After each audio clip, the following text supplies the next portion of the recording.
안녕하세요. 저는 이곳에서 사연을 즐겨 듣는 평범한 여자입니다. 항상 사연 들으면서 깜짝 놀랄 일도 많고 세상엔 기막힌 일도 또 감동스러운 일도 참 많더군요. 그런 건 남의 일인 줄만 알았는데 꼭 그런 건 아닌가 봐요. 최근 저에게도 놀랄 만한 일이 하나 생겼거든요. 그런데 그 일을 겪어보니 문득 그런 생각이 들더라고요. 어쩌면 이 이야기가 누군가에게는 힘이 될 수도 있지 않을까. 그래서 이렇게 사연을 보내봅니다. 저한텐 6살 터울의 오빠가 한 명 있어요. 그리고 오빠는 4년 전에 결혼해서 저한텐 오빠와 동갑인 새언니가 한 명 있고요. 거의 평생을 오빠랑 둘뿐이었는데 새 식구가 생긴다니 정말 기뻤어요. 저희 부모님은 제가 초등학교에 들어가기도 전에 돌아가셨거든요. 진짜 어렸을 때 일인데도 여전히 그날이 문득문득 기억나요. 저는 어린이집에 다니고 있었을 때인데 끝날 시간이 안 됐는데도 고모가 갑자기 데리러 왔어요. 오빠 손을 잡고 말이죠. 그렇게 저희 둘은 영문도 모르는 채 장례식장이라는 곳을 처음 가게 됐죠. 방이 참 많아서 신기하게 두리번거리고 있었는데 고모의 발길은 어느 방 앞에서 멈추었고 그곳에는 엄마 아빠의 사진이 나란히 놓여 있었습니다.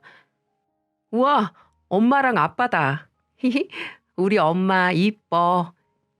저는 아무것도 모르는 채 그저 사진 예쁘다고 폴짝폴짝 뛰면서 저 사진 놔달라고 떼를 쓰기도 했어요. 그런 제 옆에서 오빠는 묵묵히 서 있을 뿐이었죠. 아마 오빠는 그때 초등학교 고학년이었으니까 죽음의 의미를 알고 있었을 거예요. 그 사진이 뭘 의미하는지, 우리의 삶이 어떻게 달라질지 말이죠. 장례가 끝나고 저희는 고모 집으로 가게 됐어요. 남은 가족은 유일하게 고모뿐이었거든요. 저는 장례가 끝나고 한참이 지날 때까지도 밤만 되면 엄마 아빠를 찾으며 울곤 했습니다. 그럴 때마다 절 위로해 준 건 오빠였어요. 제가 자다 깨서 울 때면 오빠가 안아주고 토닥여주면서 다시 재워주곤 했거든요. 미나야, 이제 엄마 아빠는 못 만나.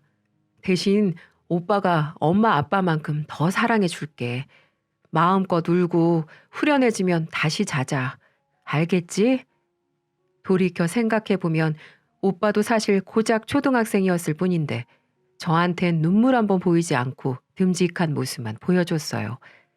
자기 마음도 갈기갈기 찢어지면서 제가 힘들지 않게 혼란스러워하지 않게 늘 다독여주고 안아줬죠. 그때만 생각하면 아직도 마음이 시려오곤 해요. 오빠가 얼마나 마음 아팠을지 정작 그런 오빠를 위로해주는 사람은 없었는데 혼자 얼마나 힘들었을지 상상조차 할 수 없어서 말이죠. 그래서 저희는 남들보다 좀 더 우애가 깊었어요. 오빠는 저에게 오빠인가 동시에 엄마였고 아빠였어요. 또 때로는 친구처럼 다정하게 놀아주기도 했고요. 오빠가 고등학교에 갈 때쯤 고모네 집도 형편이 어려워져서 같이 살 수 없는 상황이 돼버렸고 저희는 그렇게 고모 집에서 나와 둘이 살기 시작했어요. 그때 전 초등학교 고학년, 그러니까 엄마 아빠가 돌아가셨을 때 오빠 나이 정도였는데 그때도 저는 여전히 그저 어린애였고 앙탈 부리기 바쁜 애였죠.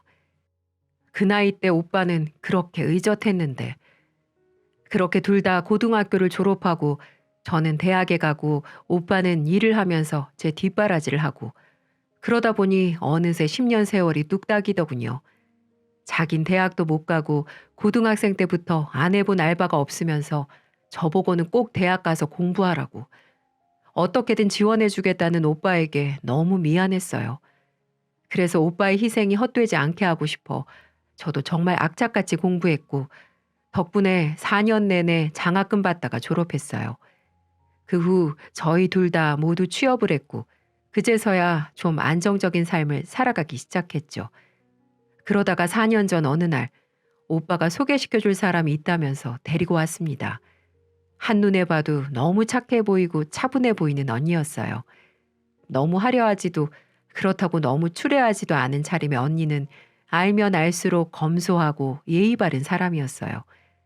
제가 오빠보다 많이 어리다 보니까 이전 오빠 여자친구들 중에는 다짜고짜 반말부터 하는 사람도 있었고 오빠 등골 그만 빼먹으라고 참견하는 사람도 있었는데 이 언니는 전혀 그런 게 없었어요.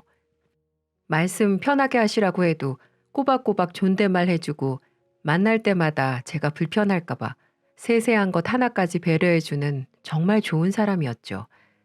제가 맹장 수술을 받았을 땐 직접 도시락을 싸서 병실에 찾아오기까지 했었어요. 결혼 준비 때문에 한창 바쁠 때였는데도 말이죠. 아유, 많이 아프죠? 일만 아니면 내가 간병해 주는 건데 미안해요. 병원 죽 맛 없을 것 같아서 전복죽이랑 반찬 조금 싸왔으니까 입맛 없을 때 데워 먹어요. 언니, 안 그래도 되는데 너무 고마워요. 바쁠 텐데 이런 건 또 언제 만들었어요? 우리 이제 한 가족이잖아요. 가족끼리 챙기고 살아야죠. 고작 일주일 입원이었는데 언니는 제 병실을 10번도 넘게 찾아왔습니다.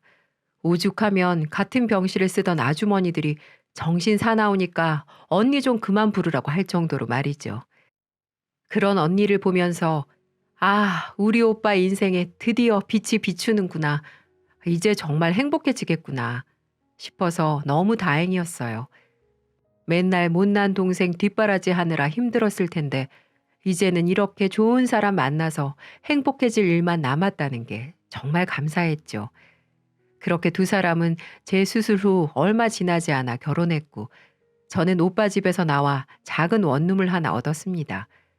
오빠랑 언니는 계속 같이 살자고 했는데 그러고 싶지 않았어요. 아무리 그래도 신우인데 언니 입장에서 얼마나 불편하겠어요. 둘이 꽁냥거리며 살기도 바쁠 텐데 불청객처럼 제가 끼는 건 정말 아니다 싶어 오빠네 집은 회사랑 너무 멀다는 핑계로 겨우 원룸을 얻어 나왔습니다. 그마저도 보증금을 언니가 내줘서 제 돈은 거의 쓰지도 않고 집을 구할 수 있었어요. 아가씨, 언제든 돌아오고 싶으면 꼭 돌아와요. 알았죠? 여자 혼자 사는 거 진짜 힘들 텐데. 고마워요, 언니. 그래도 나도 이제 독립해야죠. 다 컸는데 자주 연락할게요. 반찬 떨어지면 언제든 연락하고요. 우리 집 거 만들면서 조금 더 만들면 되니까. 알았어요. 고마워요, 언니. 짐 싸서 집에서 나오는 날 언니는 눈물을 흘리며 저를 꼭 안아줬습니다. 오빠도 마찬가지였고요. 그렇게 우리는 10여 년 만에 떨어져 살게 되었습니다. 첫날은 해가 지자마자 눈물이 펑펑 났어요. 그제야 비로소 혼자라는 게 실감이 났거든요. 몇 번이나 오빠랑 언니한테 연락을 할까, 그냥 다시 들어간다고 할까 고민하기도 했지만 꾹 참고 버텼습니다. 그렇게 며칠이 지나고 일주일, 2주일이 지나니 혼자 사는 삶에 익숙해졌죠. 그러던 사이 두 사람에게는 허니문 베이비라는 너무나도 소중한 선물이 찾아왔습니다. 제가 고모가 된다니 너무 설레고 떨리는 일이었죠. 임신한 언니는 출산 직전까지도 저를 챙기느라 참 많이 바빴습니다. 아가씨, 내가 조리원 들어가면 한 2주 정도 못 챙겨주니까 반찬 넉넉히 챙겨왔어요. 냉동실에 곰국 넣어놨으니까 밥 먹을 때 하나씩 꺼내서 데워 먹고 빨간 통에 반찬은 빨리 쉬는 거니까 2, 3일 안에 먹어야 돼요.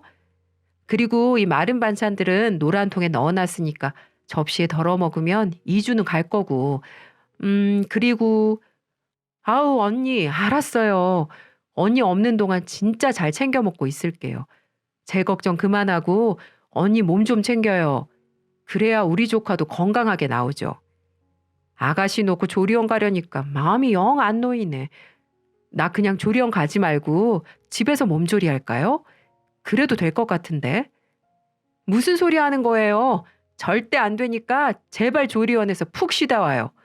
2주만이라도 편안하게. 알겠죠?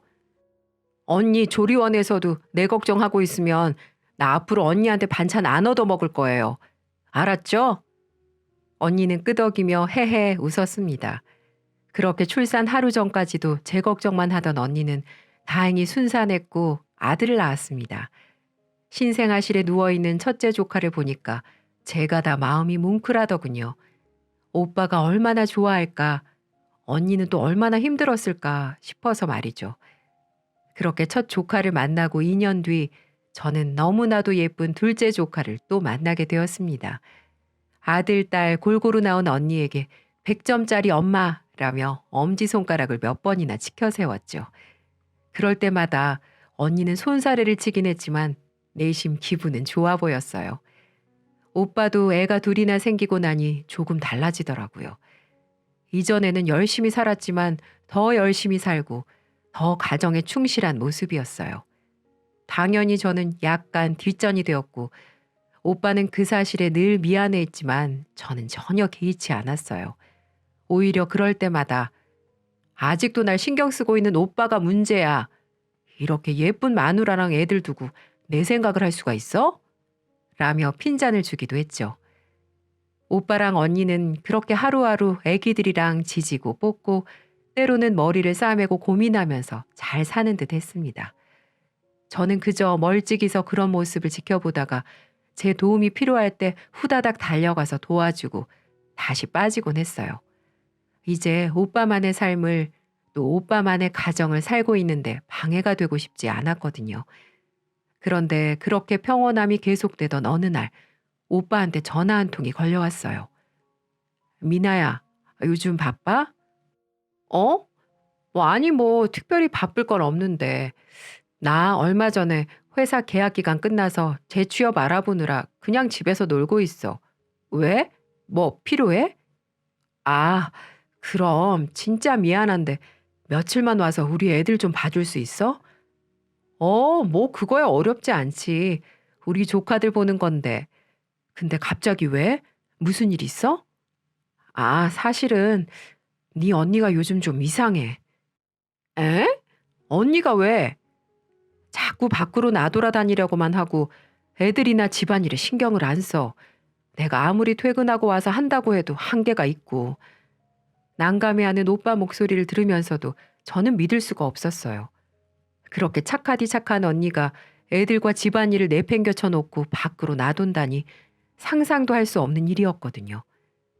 에이, 언니도 좀 놀고 싶을 수 있지. 애들 둘 낳고 지금까지 쉬어본 날이 얼마나 있다고. 오빠가 좀 이해해줘. 아니, 그게 정도가 좀 지나쳐. 아무튼 집에 와서 얘기하자. 그렇게 전화를 끊고 저는 오빠 집으로 향했습니다. 별일도 아닌데 오빠가 왜 이렇게 호들갑을 떠나 하는 생각밖에 안 들었어요. 오빠를 만나면 언니한테 좀 더 잘해주라고 해야겠다. 언니가 얼마나 답답하고 힘들었으면 밖으로 돌려고 할까 싶기도 했고요. 그런데 제 눈으로 직접 확인한 현실은 처참했습니다. 현관문을 열고 들어가는 그 순간부터 인상이 써지더라고요. 집안에서 정체를 알 수 없는 퀴퀴한 냄새가 나고 있었어요. 도대체 어디서 나는 냄새인가 싶어서 여기저기를 살펴보고 다니는데 기가 차더군요. 냉장고 안에는 유통기한이 지나다 못해 썩어버린 음식들이 한가득이었고 설거지통엔 집에 있는 온갖 그릇이 다 꺼내져 나와 있는 것 같았어요. 빨래는 돌려놓고 널질 않아 냄새가 풀풀 풍기고 있었고 화장실은 청소를 도대체 언제 했는지 변기엔 검은 곰팡이, 타일엔 주황색 곰팡이, 세면대엔 붉은 곰팡이까지 정말 형형색색의 곰팡이가 다 있더군요. 그야말로 개판 5분 전이었죠. 저는 제 눈으로 보고도 도저히 믿을 수가 없었어요. 오빠, 이게 다 뭐야? 아니, 언니가 집에 아예 안 들어와? 한번 나가면 들어올 줄을 몰라 요즘. 들어와도 잠만 자고 바로 다시 나가고. 어이가 없어 한숨을 푹 내쉬고 있는데 둘째 조카가 다가오더군요. 꼬모! 꼬모! 평소 같으면 달달한 아기 냄새가 물씬 풍겼어야 할 조카에게서 이상한 냄새가 풍겨오더라고요. 애가 똥을 쌌나 싶어서 기저귀를 들춰보는데 도대체 똥을 언제 싼 건지 이미 마를 대로 말라있는 똥 위에 새 똥이 얹어져 묵직한 기저귀를 차고 있더군요. 엉덩이엔 발진이 가득했고요. 저는 눈물이 핑 돌았어요. 저는 오빠에게 버럭 소리를 질렀습니다. 오빠에게 화를 내는 건 제 평생 처음이었죠. 아니, 언니가 못하면 오빠라도 해야지. 이게 뭐야? 애 엉덩이가 다 짓물렀잖아. 내가 안 하는 게 아니야.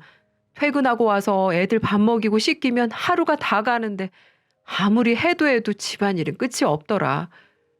저는 당장 양파를 걷어붙이고 청소부터 시작했어요. 냉장고 청소하고 반찬을 다시 만들어서 넣어놓고 설거지를 하고 락스로 빡빡 문질러 화장실 곰팡이들을 다 없애고 빨래는 처음부터 다시 해서 온 집안에 널어놓고 조카들 씻기고 약 발라주고 재워놨더니 언니가 들어오더군요. 저는 아무리 생각해도 이건 아니다 싶어 처음으로 언니에게 한마디 하려고 다가갔습니다. 언니, 집이 이게 뭐예요? 언니도 힘들고 가끔 놀고 싶은 마음은 알겠지만 이건 아니잖아요. 주부로서, 엄마로서 해야 할 일은 하고 놀아야죠. 어머, 아가씨, 언제 왔어요?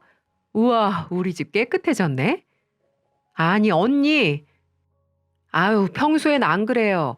요즘 저도 직장 구하느라 좀 바빠서 그랬어요. 여기저기 부탁하러 다니고 하다 보니까 너무 바빠서.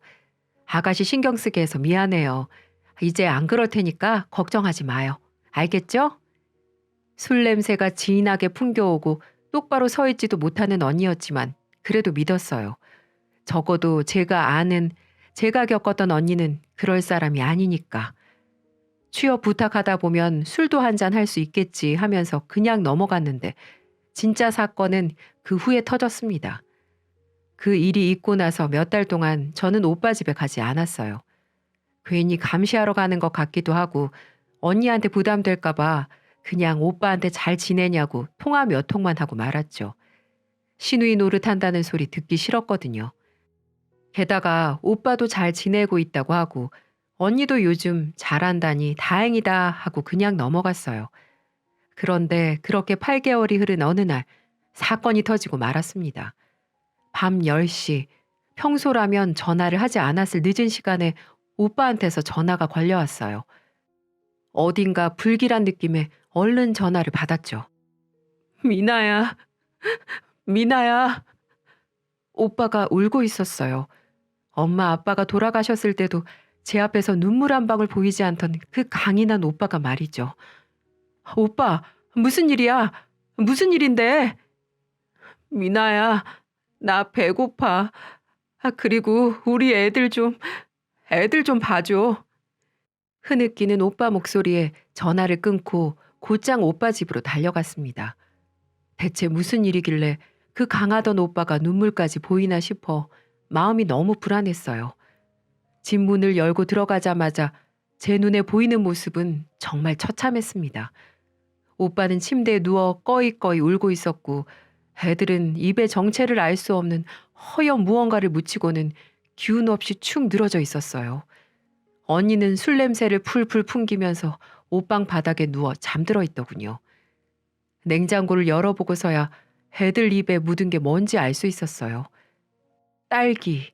그것도 곰팡이가 하얗게 펴버린 딸기였죠. 애들은 곰팡이가 뭔지도 모르니까 그냥 무작정 딸기를 꺼내서 베어 먹었나 보더라고요. 냉장고 안에 들어있는 게 그것뿐이었으니까요. 그래서 입 주변에 곰팡이가 가득 묻은 거였고요. 반찬은커녕 쌀도 뚝 떨어져 있었어요. 배달 음식 잔애들의 벌레가 꼬인 걸 보니 꽤 오래전부터 배달 음식으로 연명한 듯 했어요. 오빠, 왜 이래? 이게 다 무슨 일이야? 언니는 왜 저러고 있고? 아니, 언니가 안 하면 오빠라도 해야지. 집안꿀이 이게 뭐야? 애들은 왜 저러고 있는데? 미나야, 나 좀 살려줘. 우리 좀 살려줘. 너무 배고파. 애들도 며칠째 아무것도 못 먹었어. 뭐? 아니, 배달이라도 시켜 먹지. 왜 며칠을 쫄쫄 굶고 있어? 그것도 애들까지. 네 언니가 돈 아깝다고 카드 뺏어가 버렸어. 자꾸 배달 음식 시켜 먹는 거 아깝다고. 그럼 언니는 뭐 먹고 사는데? 언니 먹을 때 같이 먹으면 되는 거잖아. 애들 밥도 잘 안 챙겨주고 맨날 술만 마셔. 뭐가 문제냐고 물어도 답도 안 하고 다음 날 되면 기억 안 난다고 오리발 내밀고. 너한테 이런 꼴 안 보이려고 했는데 정말. 다시 눈물을 보이는 오빠에게 괜히 신경질을 내고 방에서 나왔습니다. 그리고 시간이 늦어 당장 재료를 살 데가 없어서 어쩔 수 없이 배달 음식을 시켜 오빠와 조카들에게 먹였어요. 얼마나 굶었는지 오빠도 조카들도 음식을 꾸역꾸역 먹더군요. 그 모습을 보고 정말 가슴이 미어졌습니다. 내가 사랑하는 오빠가, 소중한 내 조카들이 왜 이러고 있나. 근데 오빠 모습이 좀 이상했어요. 밥 먹으러 나오라고 할 땐 애들 챙기느라 정신없어서 못 봤는데 먹고 있는 모습을 보니까 머리를 떡지다 못해 뭉쳐있고 무엇보다 음식을 편하게 먹질 못하더라고요. 계속 그릇을 들었다가 내려놨다가 허리를 숙이려고 했다가 신음을 했다가. 그래서 물었어요. 오빠 왜 그래? 오빠는 잠시 고민하다가 입을 뗐습니다. 그게 실은 몇 달 전에 회사에서 잘렸어. 구조조정 대상이 돼서. 구조조정? 그럼 그동안 생활비는? 친구한테 중고 오토바이 하나 싸게 구해서 퀵서비스하고 다녔어. 옛날에 배달 알바 하느라 따놓은 원동기 면허가 그렇게 쓸 줄을 몰랐는데. 아니 근데 그럼 지금은 퀵서비스 안 해? 오빠가 애들 굶길 사람이 아닌데 왜 이러고 있어? 3개월 전쯤 비 많이 왔던 날 있잖아. 그랬지. 나도 그래서 그날 퇴근하는데 시간 엄청 걸렸었어. 그날 배달하다가 사고가 났어. 허리 부상이라 당장 입원해야 된대서 입원했는데 내가 일을 못하니 병원비도 문제고 애들도 걱정되고 해서 보름 만에 퇴원하고 집에 왔거든. 처음엔 통원 치료 갈 때마다 네 언니가 같이 가주기도 하고 그랬는데 이젠 귀찮다고 같이 가주질 않아서 병원도 못 가고 있어. 병원을 못 가니까 상태는 점점 안 좋아지고. 그래서 집안일을 못했구나. 집안일은 고사하고 내 한 몸 씻는 것도 어렵다. 혼자는 머리도 못 감고 허리 숙이는 일을 아예 못해. 일어서서 있는 것도 힘들고.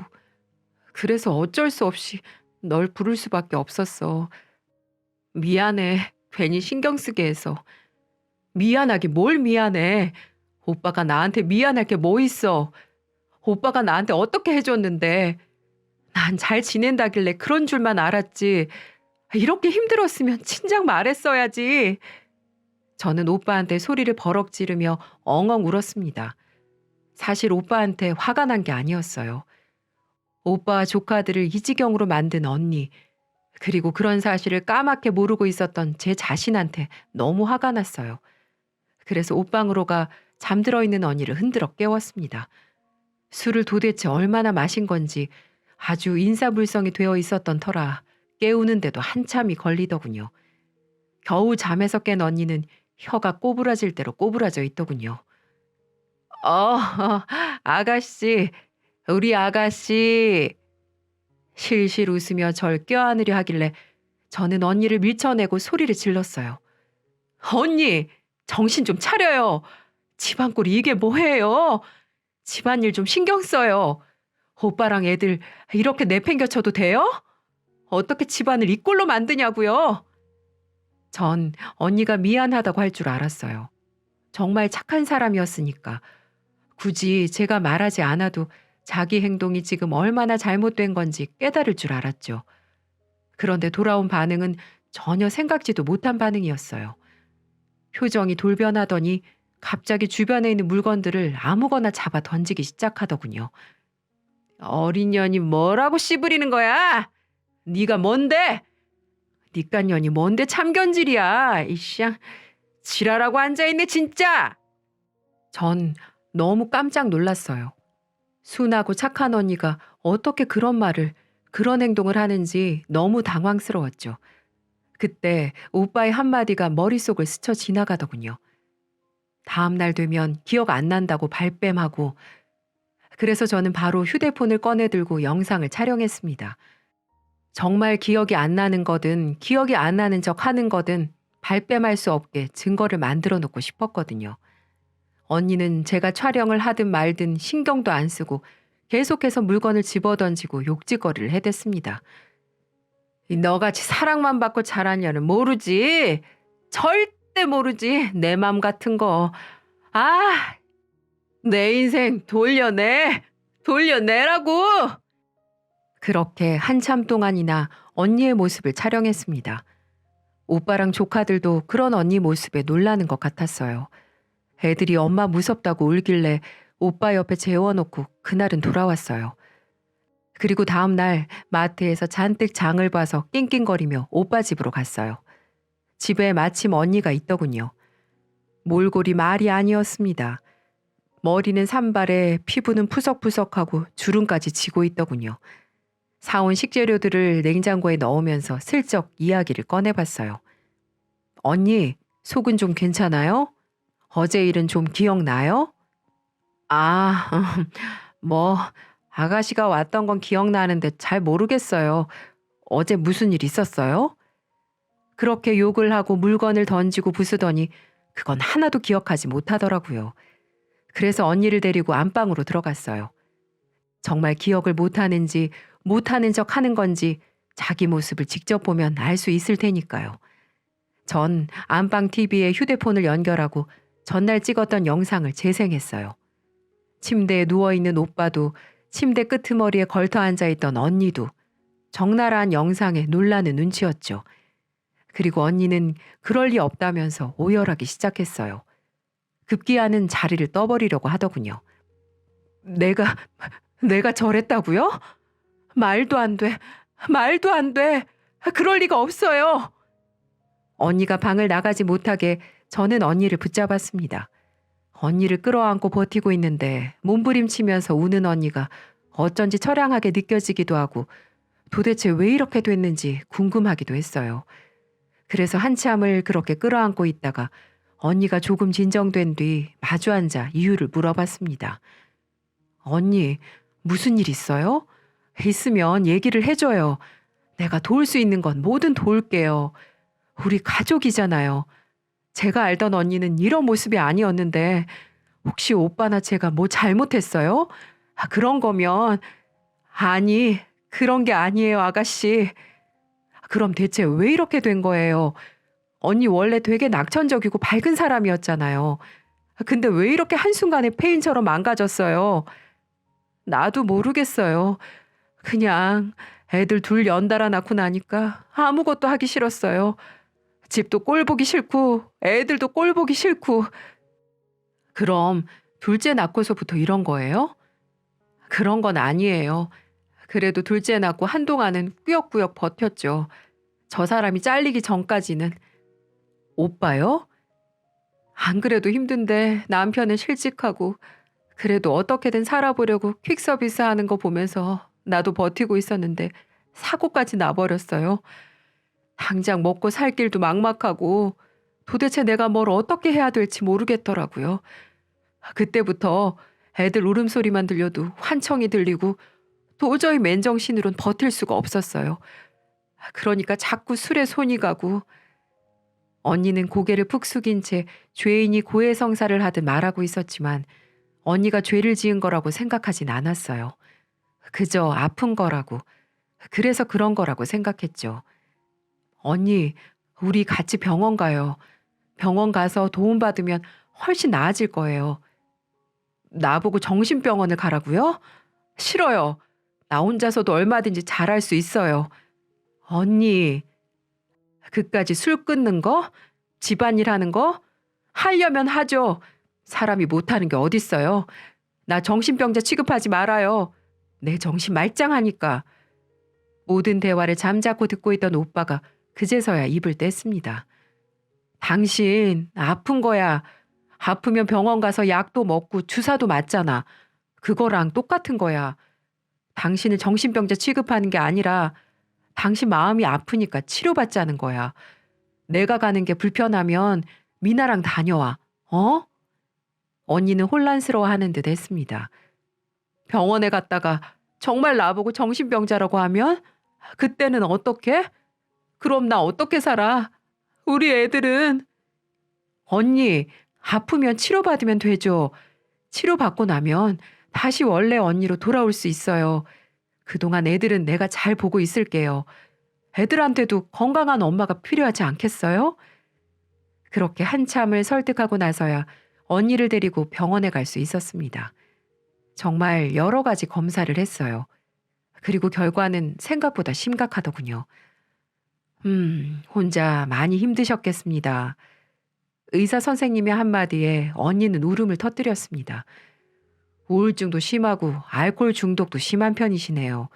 불안감도 크고 스트레스 지수가 너무 높아서 일단은 입원부터 하시는 게 좋겠어요.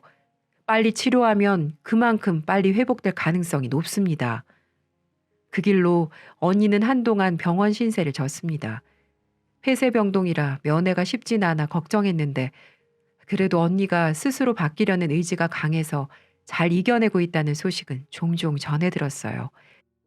덕분에 언니는 얼마 뒤 퇴원할 수 있었고 저는 그때부터 우울증에 좋다는 것을 찾아다니기 시작했어요. 언니, 허브차가 우울을 좀 완화시켜 준대요. 내가 오늘 사갈 테니까 우리 같이 마셔요. 언니, 햇빛 보면서 산책하는 게 좋대요. 나 취직하기 전까지 매일 12시에 만나서 산책해요. 내가 예쁜 산책 코스 찾아놓을게요. 아주 가끔씩 언니가 뭐 먹고 싶다고 하면 그게 밤이든 새벽이든 문을 연 집을 찾아서 무조건 찾아갔어요. 어느 날은 싱싱한 갈치회가 먹고 싶다고 해 바로 2시간 뒤에 떠나는 비행기를 예매해 곧장 제주도로 떠난 웃지 못할 일도 있었죠. 그렇게 같이 운동도 하고 우울증에 좋다는 거 맛있는 음식 먹으러 다녔더니 다행히 지금은 많이 좋아졌어요. 여전히 치료가 필요하고 아직은 불안정한 상태지만 금방 좋아질 거라고 믿어요. 무엇보다도 언니 의지가 굉장히 강하거든요. 조카들은 어린이집에 보내놓고 낮 시간엔 언니 마음 회복을 위해 시간을 보내고 있어요. 언니가 전업주부이다 보니 어린이집 보내는 걸 망설여 했었는데 제가 강하게 밀어붙였어요. 언니도 쉴 틈이 있어야 회복이 되는 거라고요. 덕분에 언니는 요즘 문화센터에 나가 요리도 배우고 새로 사람도 사귀면서 많이 밝아졌어요. 오빠는 어떻게 됐냐고요? 언니가 입원하고 퇴원하는 사이에 제가 오빠 데리고 계속 병원에 다녔거든요. 그 덕분에 허리가 많이 회복됐고 지금은 다시 사무직으로 취직해서 회사 잘 다니고 있습니다. 조카들도 밥 잘 먹고 잠 잘 자니 요즘 아주 살이 포동포동하게 올랐고요. 저희 집은 다시 이렇게 평온을 되찾아가고 있습니다.